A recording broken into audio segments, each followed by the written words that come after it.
Giapil ang DSWD sa gipahigayon nga libreng laboratorio, konsulta at gamot para sa lahat ng Love for All Caravan ang gipaguluhan ni First Lady Luis Lisa Araneta Marcos dinhi sa Talisay City, Cebu.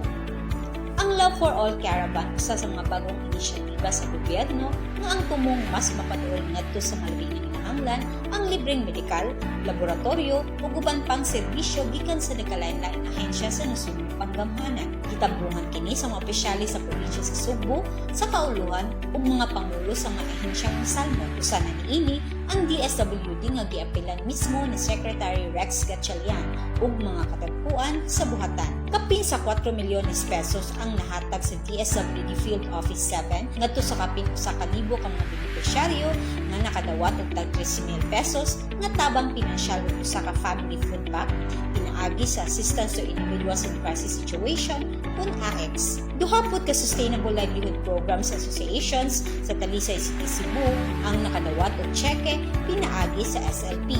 Ug aron mas mapaambit sa katawhan kung unsa ang DSWD, nagbutang kini og information booth na nag-display sa mga pasahon kabahin sa mga programa sa DSWD, disaster relief operations items ug mga produktong ginamak sa mga SLPA. Alang sa dugang kasayuran, bisita ang official social media page sa DSWD Region 7. Kini si Charmaine Camara alang sa DSWD Central Visayas Update.